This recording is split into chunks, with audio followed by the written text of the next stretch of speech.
The Hellbound Heart. Chapter 6. It turned cold in the third week of September. An Arctic chill brought on a rapacious wind that stripped the trees of leaves in a handful of days. The cold necessitated a change of costume and a change of plan. Instead of walking, Julia took the car, drove down to the city center in the early afternoon, and found a bar in which the lunchtime trade was brisk but not clamorous. The customers came and went, young Turks from firms of lawyers and accountants, debating their ambitions, parties of wine imbibers whose only claim to sobriety was their suits, and more interestingly, a smattering of individuals who sat alone at their tables and simply drank. She garnered a good crop of admiring glances, but they were mostly from the young Turks. It wasn't until she'd been in the place an hour and the wage slaves were returning to their treadmills that she caught sight of somebody watching her reflection in the bar mirror. For the next 10 minutes, his eyes were glued to her. She went on drinking, trying to conceal any sign of agitation. And then, without warning, he stood up and crossed to her table. "Drinking alone?" he said. She wanted to run. Her heart was pounding so furiously, she was certain he must hear it. But no. He asked her if she wanted another drink. She said she did. Clearly pleased not to have been rebuffed, he went to the bar, ordered doubles, and returned to her side.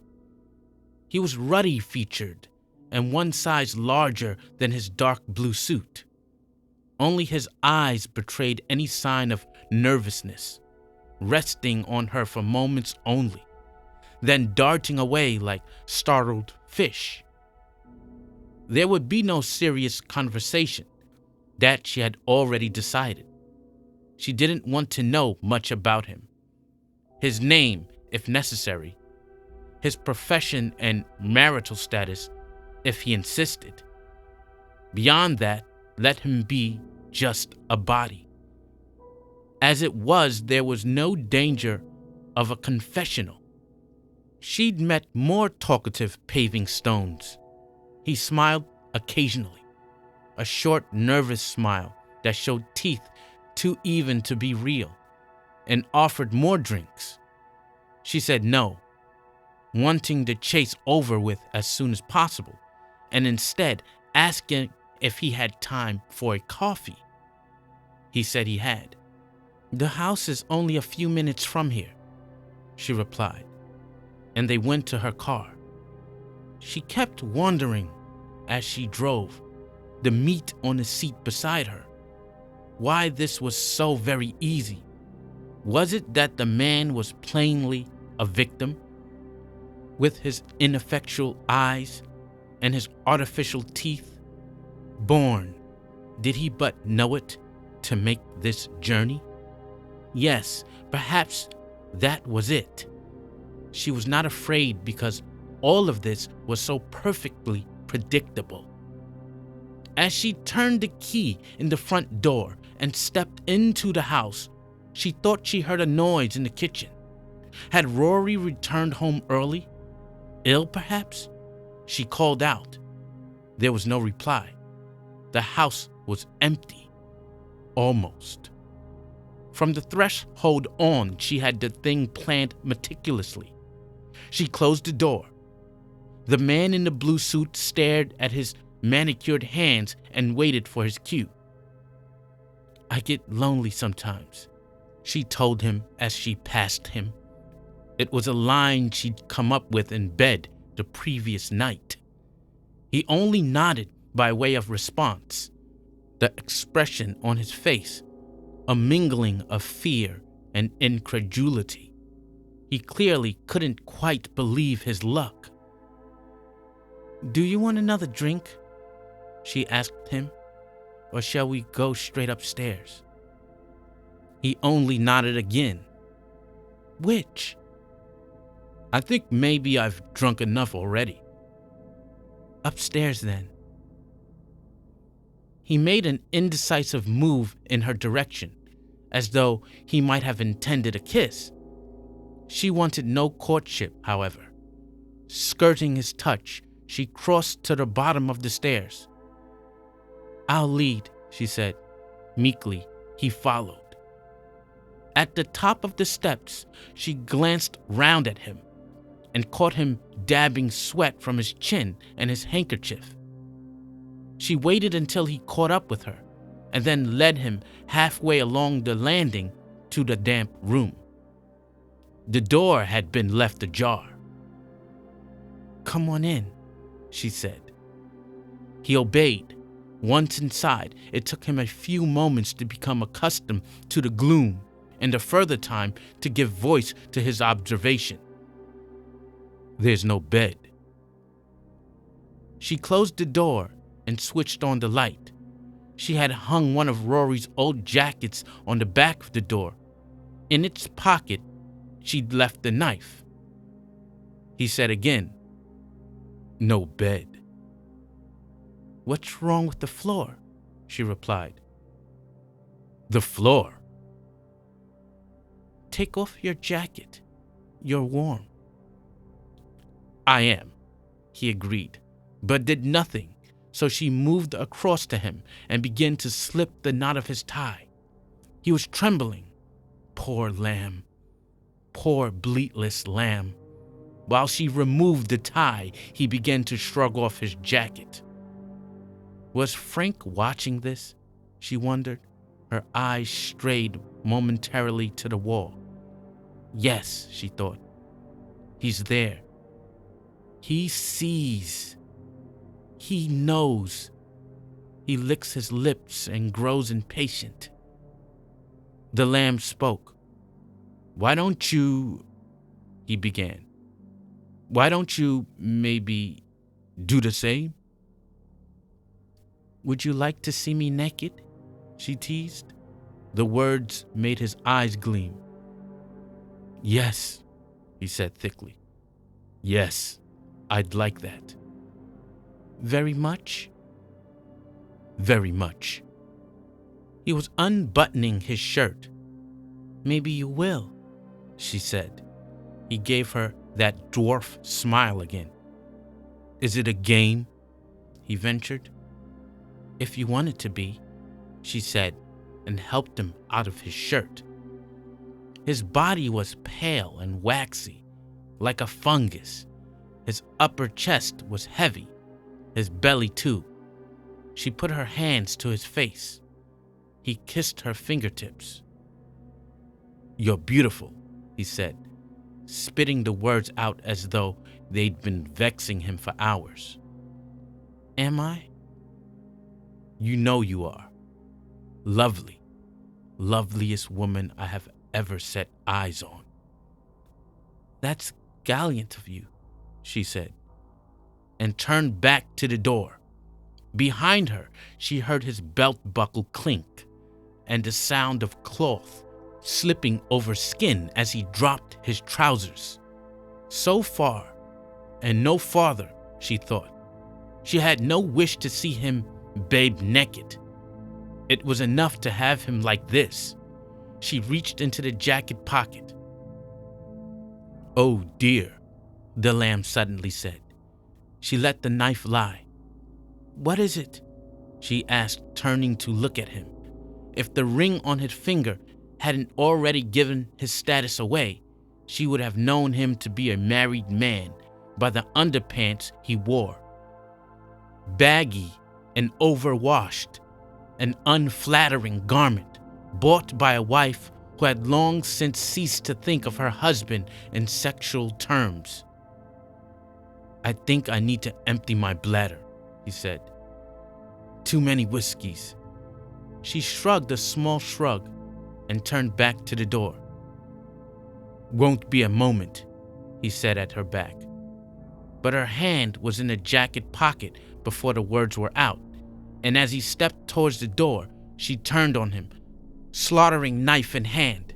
His pace was too quick to see the blade until the very last moment, and even then, it was bemusement that crossed his face, not fear. It was a short-lived look. The knife was in him a moment after, slicing his belly with the ease of a blade in overripe cheese. She opened one cut and then another. As the blood started, she was certain the room flickered, the bricks and mortar trembling to see the spurts that flew from him. She had a breath's length to admire the phenomena. No more before the lamb let out a wheezing curse and instead of moving out of the knife's range, as she had anticipated, took a step toward her and knocked the weapon from her hand. It spun across the floorboards and collided with the skirting. Then he was upon her. He put his hand into her hair and took a fistful. It seemed his intention was not violence but escape, for he relinquished his hold as soon as he pulled away from the door. She fell against the wall, looking up to see him wrestling with the door handle, his free hand clamped to his cuts. She was quick now, across to where the knife lay, up and back towards him in one fluid motion. He had got the door open by inches, but not far enough.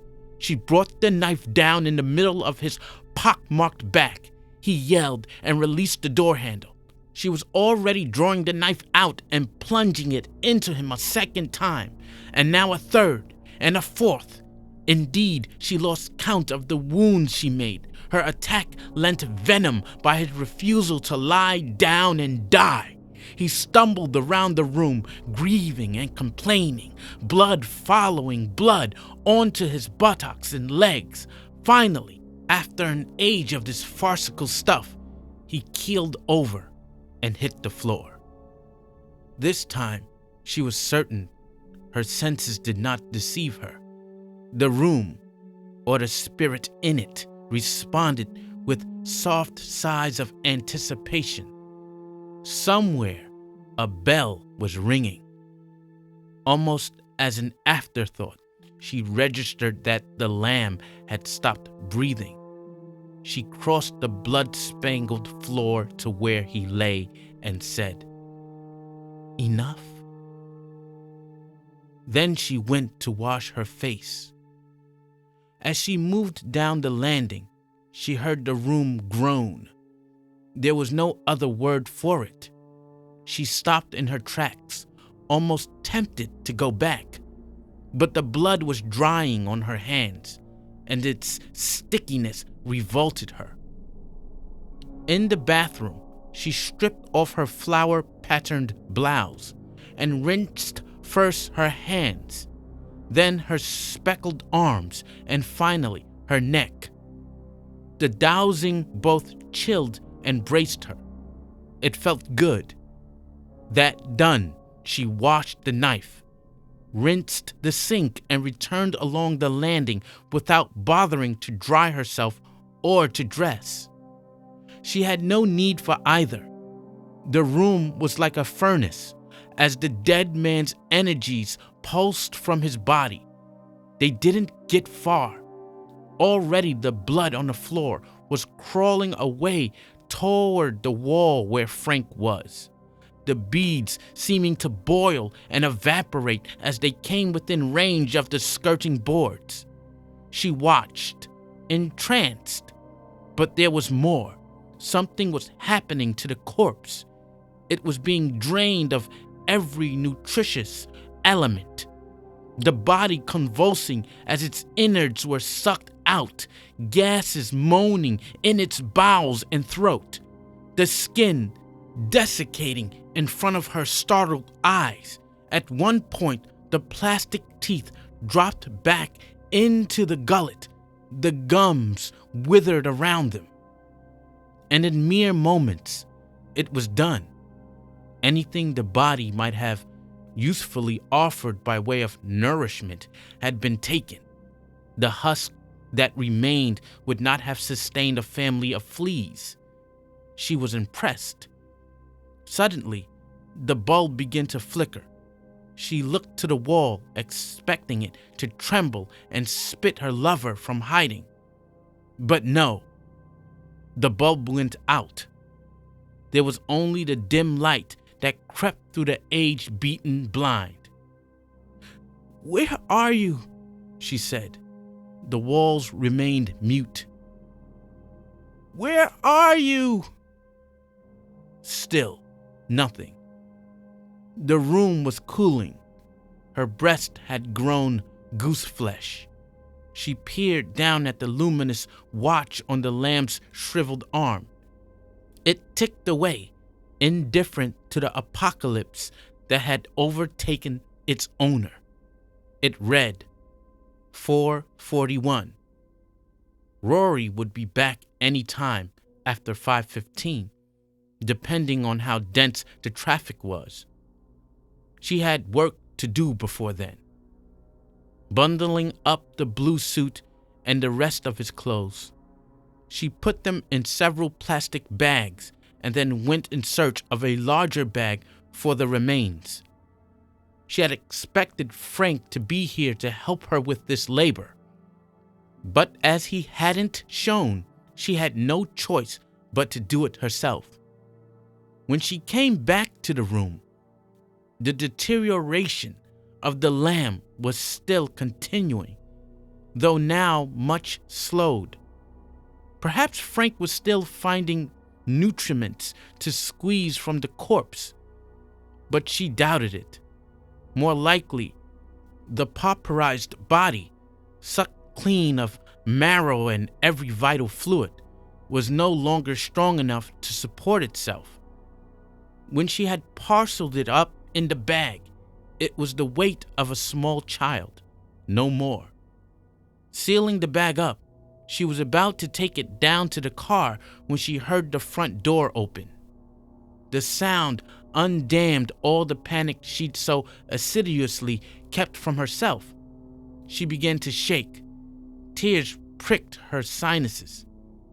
Not now, she told herself, but the feelings would simply not be suppressed any longer. In the hallway below, Rory said, "Sweetheart?" Sweetheart. She could have laughed, but for the terror. She was here if he wanted to find her. His sweetheart, his honey bun, with her breasts new washed and a dead man in her arms. "Where are you?" She hesitated before replying, not certain that her larynx was the equal of the deception. He called a third time, his voice changing timbre as he walked through into the kitchen. It would take him a moment only to discover that she wasn't at the cooker stirring sauce. Then he would come back and head up the stairs. She had 10 seconds, 15 at most. Attempting to keep her tread as light as possible, for fear he heard her movements overhead, she carried the bundle to the spare room at the end of the landing, too small to be used as a bedroom, except perhaps for a child. They had used it as a dump. Half-empty tea chests, pieces of furniture they had not found a place for, all manner of rubbish. Here she laid the body to rest a while, behind an up-ended armchair. Then she locked the door behind her, just as Rory called from the bottom of the stairs. He was coming up. "Julia? Julia, sweetheart? Are you there?" She slipped into the bathroom and consulted the mirror. It showed her a flushed portrait. She picked up the blouse she'd left hanging over the side of the bath and put it on. It smelled stale, and there was undoubtedly blood spattered between the flowers. But she had nothing else to wear. He was coming along the landing. She heard his elephantine tread. "Julia?" This time she answered, making no attempt to disguise the tremulous quality of her voice. The mirror had confirmed what she feared, that there was no way she could pass herself off as undistressed. She was obliged to make a virtue of this liability. "Are you all right?" he asked her. He was outside the door. "No," she said. "I'm feeling sick." "Oh, darling." "I'll be fine in a minute." He tried the handle, but she bolted the door. "Can you leave me alone for a little while?" "Do you want a doctor?" "No," she told him. "No, really, but I wouldn't mind a brandy." "Brandy." "I'll be down in 2 ticks." "Whatever Madam wants," he quipped. She counted his steps as he trudged to the stairs, then descended. Once she'd calculated that he was out of earshot, she slid back the bolt and stepped onto the landing. The late afternoon light was failing quickly. The landing was a murky tunnel. Downstairs, she heard the clink of glass on glass. She moved quickly as she dared to Frank's room. There was no sound from the gloomed interior. The walls no longer trembled, nor did distant bells toll. She pushed the door open. It creaked slightly. She had not entirely tidied up after her labors. There was dust on the floor, human dust, and fragments of dried flesh. She went down on her haunches and collected them up diligently. Rory had been right. What a perfect horsefrost she made. As she stood up again, something shifted in the ever denser shadows of the room. She looked in the direction of the movement, but before her eyes could make sense of the form in the corner, a voice said, "Don't look at me." It was a tired voice, the voice of somebody used up by events. But it was concrete. The syllables were carried on the same air that she breathed. "Frank," she said. "Yes," came the broken voice. "It's me." From downstairs, Rory called up to her. "Are you feeling better?" She went to the door. "Much better," she responded. At her back, the hidden thing said, "Don't let him come near me." The words coming fast and fierce. "It's all right," she whispered to him. Then to Rory, "I'll be with you in a minute. Put on some music, something soothing." Rory replied that he would, and retired to the lounge. "I'm only half made," Frank's voice said. "I don't want you to see me. Don't want anybody to see me. Not like this." The words were halting once more, and wretched. "I have to have more blood, Julia. "More? And soon." How much more?" she asked the shadows. This time, she caught a better glimpse of what lay in wait there. No wonder he wanted no one to look. "Just more," he said, though the volume was barely above a whisper. There was an urgency in the voice that made her afraid. "I have to go," she said, hearing music from below. This time the darkness made no reply. At the door, she turned back. "I'm glad you came," she said. As she closed the door, she heard a sound not unlike laughter behind her, nor unlike sobs.